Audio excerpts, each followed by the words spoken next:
Welcome to the Kick Sugar Coach podcast. Join me each week as I interview experts who will share the science of sugar, sugar addiction, and different approaches to recovery.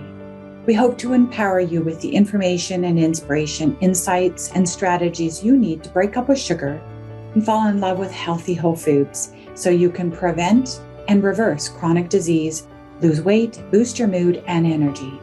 Feel free to go to my website for details on my coaching programs and to access free resources, kicksugarcoach.com. Welcome, everybody. Today I have with me Dr. Charles Smith, who's literally in his doctor's office right now, taking out time to connect with us today, losing his camera. He is a doctor of osteopathy. He was in family medical practice for 26 years in West Virginia, and has more recently been working specifically in the area of addiction. He considers himself an addictionologist. I didn't know that was a thing, but those are medical doctors, I think, that work specifically in the realm of addiction and addiction recovery. And what's equally important is that Dr. Smith has walked his own journey of recovery from addiction. He knows firsthand what it's like to be caught up in substance abuse.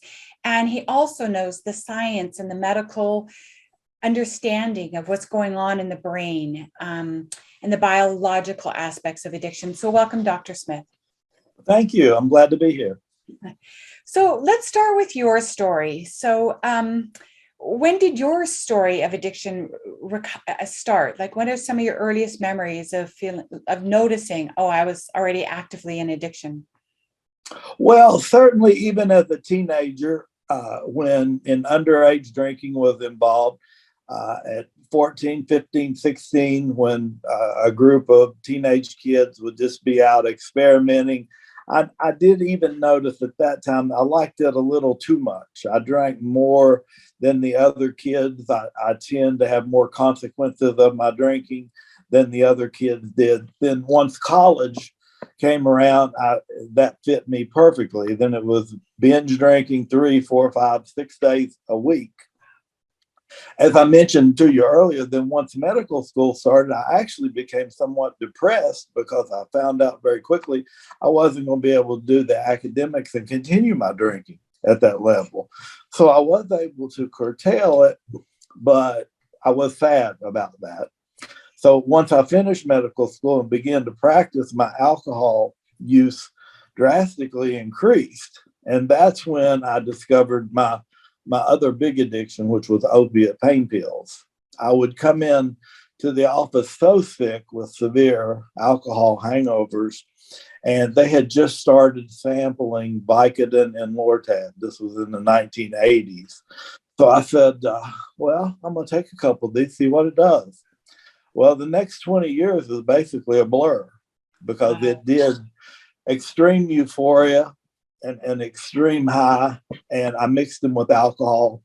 And the next 20 years was just marred by addiction, as many of us know it, just bad decisions in every aspect of life, and development of tolerance and escalation of use until in 2009, when I was working at a state clinic in West Virginia, 2 DEA agents showed up. I'd been writing fraudulent prescriptions for years. And basically the agent looked at me and said, "We just like to know one thing. What is wrong with you?" And of course, I told him I was sick, I thought. And he said, "Well, you'd better be, because if you've been selling those, you're going to prison." And I told him, "I don't sell them." He said, "Well, how is it possible that one person could take 3,000 pills a month?" And I told him, I said, "I run out sometimes." And it was true. I did run out sometimes. So that was both the worst day of my life and the best day of my life, because it saved my life. Following that, I lost my license for 7 years, but I went to treatment. I found long-lasting recovery. Lived at a halfway house for 5 years. Then I was able to get accepted at the University of Florida to do an addiction medicine fellowship, so more training, but it also allowed me to regain a full unrestricted medical license and a DEA certificate. So now I've been practicing in South Florida for 3 years, fully unrestricted with all the rights and prescribing privileges. Wow. So how old were you when this all came to a head for you? 53. Wow. And you were like functioning. You were like a functioning active doctor all that time. Yes, and whenever people say that, I say, but you know what? It wasn't easy. It Right. was a hard life and a very stressful life. Yes. Just trying to maintain. Wow. Literally, you took 3,000 pills sometimes in a month. Yes. How do you have a brain that's still, you got some great genetics, I think. I would be brain dead, I'm sure of it. And what Well, did, actually, oh, go ahead. no, you go ahead. Well, actually, you said I have some great genetics. That's one of the things that we talk about in my book is the genetic predisposition that sets many of us up for addictions to many substances. And my family history was no different from grandfather, father, maternal uncles all had the disease of addiction. So a good portion of this had to do with my genetics. Yes. Right, right. That reminds me, I forgot to mention that you guys need to go out and get the copy of this book. It's called Understanding Addiction, Know the Science, KNOW, the science, or sorry, No Science, No Stigma. And the first two chapters of his book are about his story of recovery, his the affliction of addiction and his journey of recovery. And the last chapters are about the science, that what we're coming to understand about addiction. So be sure to go out and get your copy. Apparently it's doing really well on Amazon right now, right? Or is it, where's Yes, it is. It's available on Amazon. It's also available through Walden Books. And you just, Google the name is Understanding Addiction, No Science, No Stigma, a little play on words, and it's available there. awesome. So let's go into your story a bit more because I think there's probably so much insight that you learned firsthand about what it takes to hit bottom and to decide to, leave the pain of addiction and walk the path of recovery. So what I understand that those agents kind of activated, kick-started you needing to turn things around, but where did it go from there? Well, there it was really a choice.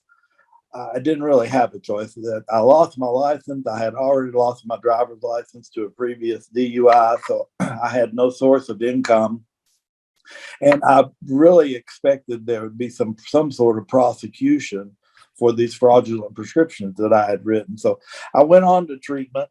Uh, and there, when I got to treatment, and told my story to the treatment facility, they said, well, but you have a disease. And I went, come on, guys. I drank too much and I got hooked on pills. I mean, that could happen to anybody. I had a sample cabinet full of them.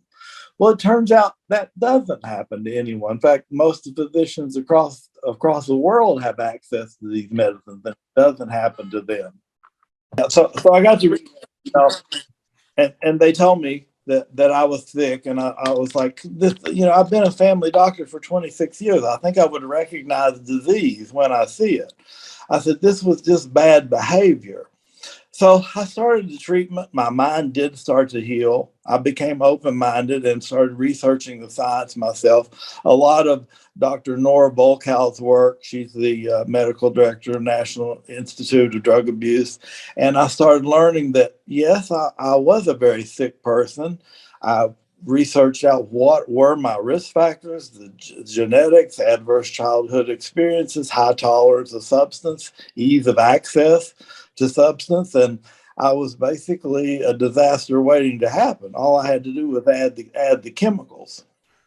So as I did this, then I had a burning desire to want to treat addiction. So my first path was to become certified as an addiction counselor. Then that led me to meet the very gracious people at the University of Florida that allowed me to enter their training program and do a 2-year addiction medicine fellowship. Now I spend most of my time taking care of patients, both detox, as I said, residential and outpatient, but specifically I want to educate my patients and anyone else who's interested in this. This is a disease. It's no different than diabetes, no different than hypertension, no different than any of the other chronic medical illnesses we have, except for the one caveat: it actually responds excellent to patient compliance with good treatment. When I get a compliant patient, the patient gets better, just as I was an example of myself. You do the things that we ask you to do, you will get better. That's so much. That's so hopeful. So just before we got online, you were saying, sugar addiction, Florence, and any other addiction, they're the same pathways. We know it scientifically now. It's that, addiction is addiction is addiction. Tell me a bit more about that. Well, it all has to do with the reward system of the brain, and sugar particularly, and the whole group of process addictions become much more difficult because of the difficulty maintain abstinence. And I'm sure we're going to recommend that anyone with sugar addiction avoid simple carbohydrates, but that they consume complex carbohydrates. Now, for process addictions such as shopping, internet, porn, even sex, become much more difficult. Many of those you can abstain from, but some you actually can't. But there aren't many addictions that we're going to advocate for moderation of use. Most we're going to, the essence of treatment is two-pronged. One's abstinence, or as we said, at least complex carbohydrates, and the rest coping skills through many aspects, either through peer-supported mutual aid with either 12-step mutual aid or rational recovery, smart recovery, cognitive behavioral therapy with a licensed mental health counselor or a licensed social worker, as well as good psychiatric care if there's any dual diagnoses of anxiety, depression, bipolar disorder. So it's a whole gambit there, along with abstinence, and the rest develops our coping skills. If most people who, just like you and your story, we don't want to hear that we need to be abstinent.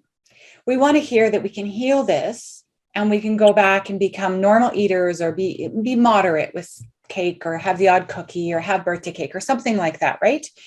So what would you say to somebody who's still holding out the hope, if they fall on the addiction spectrum, that they can recover and go back to being more moderate or normal with their consumption of refined carbohydrates?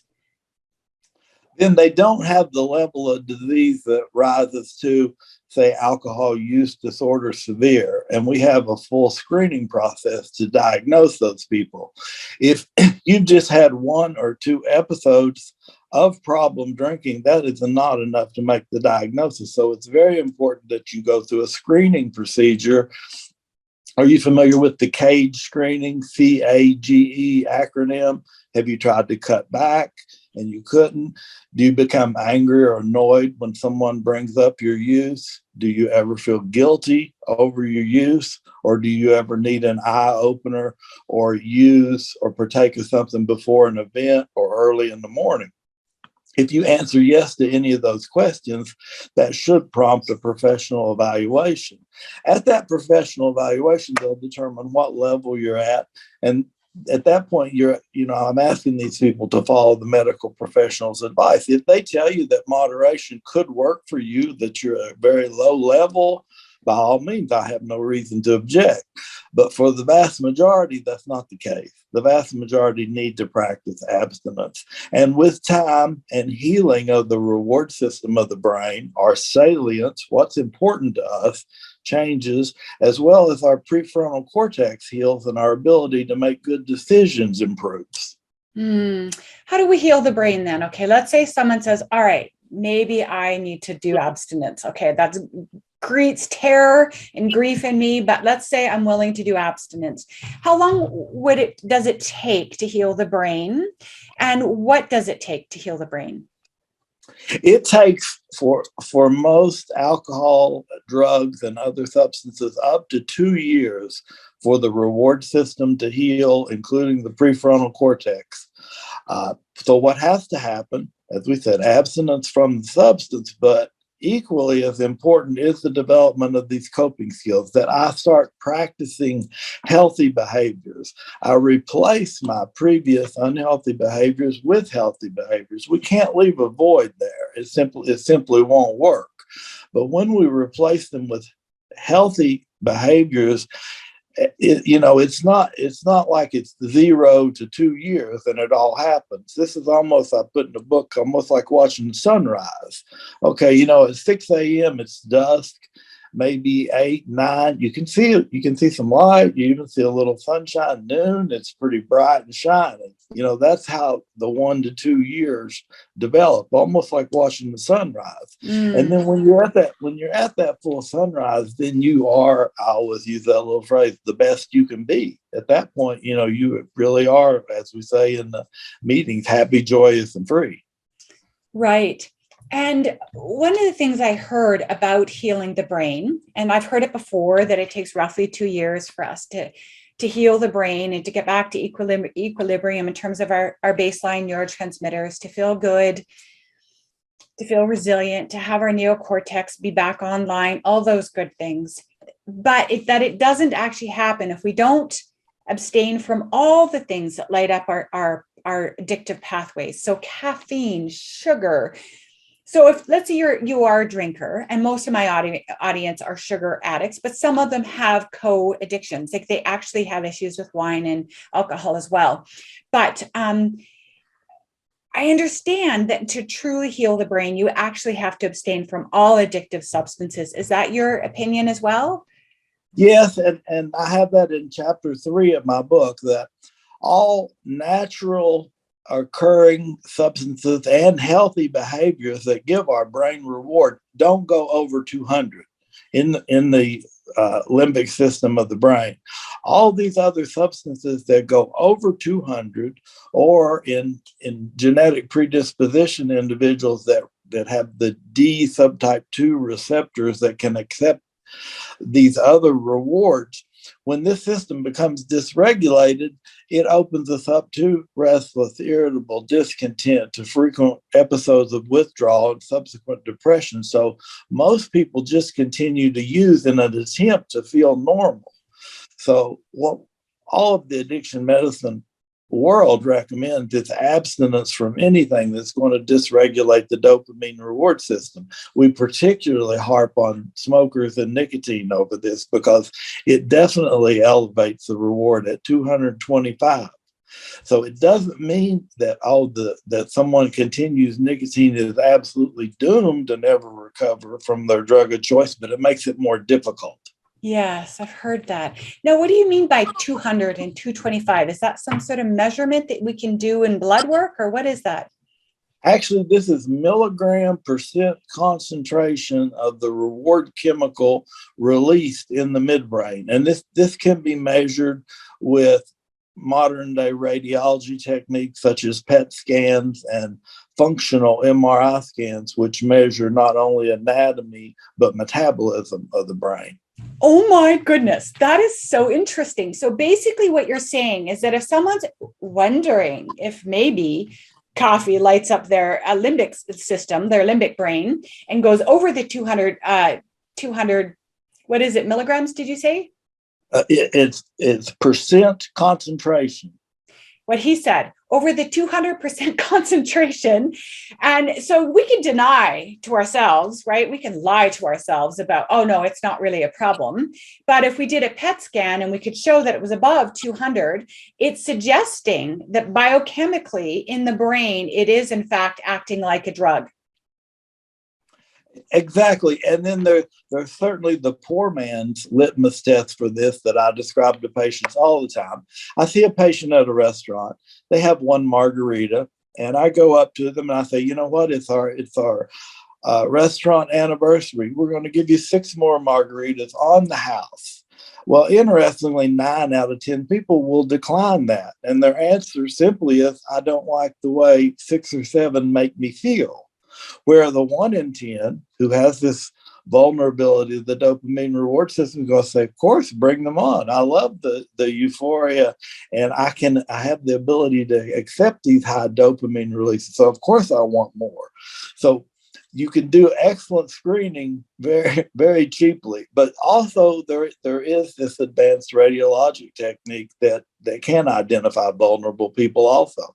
It's very interesting. And I mean, the stereotypical AA room, here's my vision of it. We have these alcoholics who are white knuckling their way by the grace of God, one day at a time. They're fighting for sobriety one day at a time. And they're going and they're getting 3 pots of coffee while they're in the meeting, and they're binge eating cookies, if not sugar cubes, right? And so the relapse rate is really rampant often, on again, off again, on again, off again. And you have to wonder with the new science about how if any of these substances are lighting up those addictive pathways, it's so much harder to get sober, clean and sober from any of them, like from the caffeine, the sugar, the nicotine, the alcohol, any other kind of drugs that are being thrown into the mix. Yeah, quite often I dispel this old wives' tale when patients come in and they're smoking and they're coming in either for heroin, alcohol, cocaine, no matter what. And I suggest to them that they do smoking cessation at that time. Many buck me on that and say, one thing at a time. And I said, no, it's really not one thing at a time for the best results. And to make this both the safest and most comfortable for you, it really all needs to happen right now. That's amazing. How many people of these clients that you work with would you say are also addicted to sugar? Many. And, many would actually find sugar as a replacement once the other substance is gone. So we see weight gain. We see development of adult diabetes. We see many problems with the simple carbohydrate of sugar in early recovery because that system is still begging for high dopamine releases. Right. And while sugar doesn't go over that magical number of 2, it abuts right up against it. And the bang for the buck is just not there. The nutritional value, as you well know, is just not there for simple sugars. So you're suggesting to me that on PET scans, sugar does not light up the brain as much as some of these other substances of abuse that you're talking about. Yes, and one explanation, though, why the addiction process looks exactly like other substances is it has to do with the D subtype 2 receptors. I often say, what your D subtype 2 receptors would be analogous, say, to a lock and a key. One lock and one key, it looks like every key in the world should open that lock. Yet it's one individual one. So each individual's brain, the amount that dopamine release, the timing of the dopamine release, and the ability to accept it is different. Mm-hmm. So for the people who have that vulnerability for sugar, for example, it's that lock and key works just right where it doesn't for the other 90% of the population. No different for gambling, for internet shopping, sex, porn. Yep. It lights you up or not. I've seen brain images of a brain on cocaine and a brain on sugar, and they look very similar. And I think it was a PET. So I thought that we could see under PET technology that sugar does act like a dopamine drug-like opiate. Well, you would get higher concentrations, but not over 200. But the amount of receptors that were saturated would be higher. And I think that's what you've seen is how much of the receptors were saturated. Oh, interesting. That very well could be. And I wonder, too, if there's ever been PET scans on wheat and dairy, because those are the other 2 that are really common in food addiction triggers, right? That I wonder, I think my brain lights up even more on wheat than it does on actual sugar. Interesting. Yeah, I'm not familiar with, but certainly the simple carbohydrates is well documented. Right, absolutely.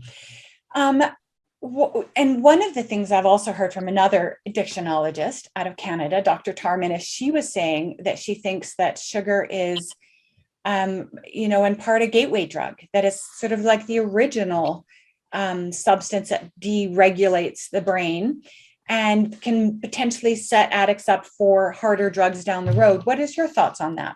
I would agree with that. I tended to think of alcohol and nicotine and cannabis as the gateway drugs. But then again, that's my subspecialty, to work with that branch of mind altering substances. But anything that puts this dopamine reward system at a dysregulated state would be a gateway drug, because then we're facing episodes of binging, episodes of withdrawal.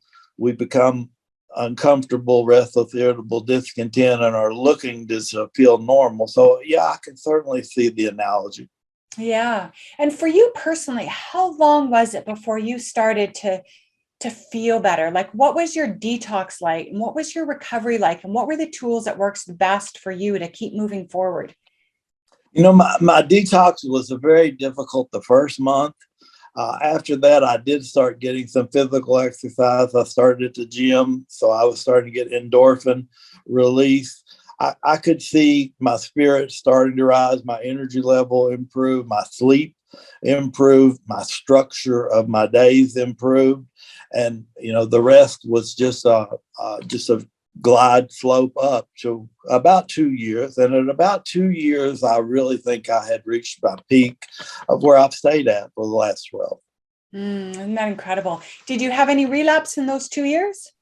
No, I didn't. I will say I had very hard cravings the first year, though. Very hard cravings. How did you get through them? What worked for you? Starting to practice the things I had learned from treatment, reaching out for help, no longer isolating, talking about my problems with other people, just becoming more open. Mm-hmm.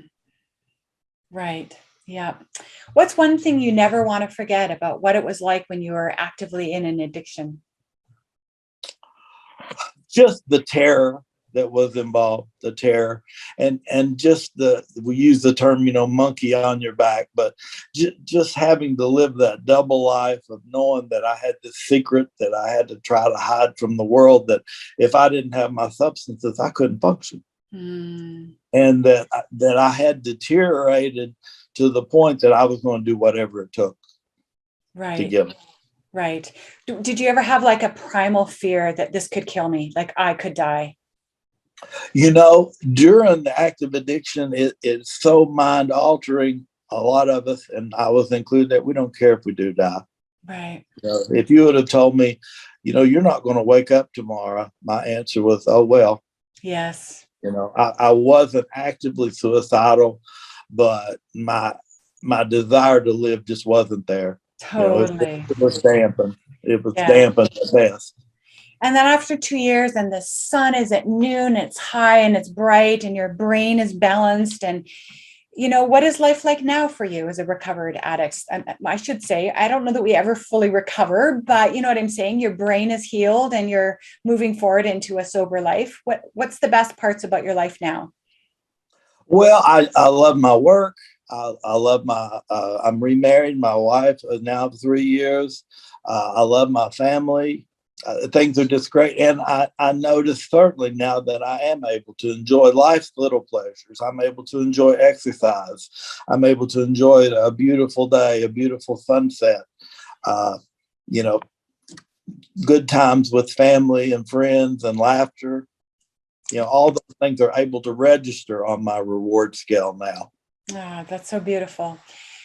Is there any final words of wisdom you'd like to share with individuals who are hooked into sugar and flour? And I appreciate that this isn't totally your area of expertise. Addictions generally is, but it is unbelievable. It causes incredible pain and suffering, just extraordinary.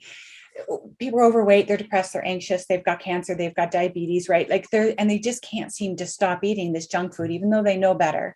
So there's a lot of shame, guilt, and regret and self-loathing. So is there any words of advice you'd give to them who are seeking the freedom and the health and the healing that you've achieved in your own life? Yes, it would be to get professional care. Do not try to do this on your own. And also don't necessarily seek advice of lay people who aren't educated in this either, because the advice you get may not be good advice. So, if you fail that little screening test that I discussed earlier, and I have that in my book too, then immediately start with your primary care physician. Then they'll know the appropriate specialist to send you to for management and aftercare, which, like you said, cognitive behavioral therapy, peer support groups, all of that can get you started in the right direction. If you just sit at home, nothing changes. Absolutely. Can we go through the cage again? So I'm gonna reframe it in the context of food and sugar addiction. So the C stands for unsuccessful attempts to cut back, right? Uh-huh. A stands for anger, irritation, or defensiveness around people commenting on your consumption. Yeah, anger. They say, "Oh, you're eating ice cream again. Oh, is that another candy bar?" And it makes you angry. And the G stands for?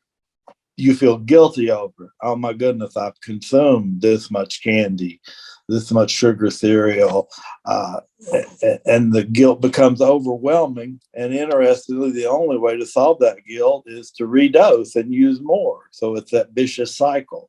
Right. Or to get abstinent, because I think the guilt is because we know deep in our hearts and in our bones and in our soul that we're self-harming and that we have to stop. And it feels so wrong and bad to violate that inner knowing. So the G is guilt, and E for us would be, do we wake up in the morning and have to have toast? For me, it was Black Forest cake. Like if I wasn't adversely affected by sugar, I would have Black Forest cake for breakfast. I'd have more for lunch, and I'd finish my day off with dinner with Black Forest cake. Because I couldn't imagine trying to start my day without, sugar, flour, wheat, chocolate, all those dairy, all of that, all stuck together in like a speedball.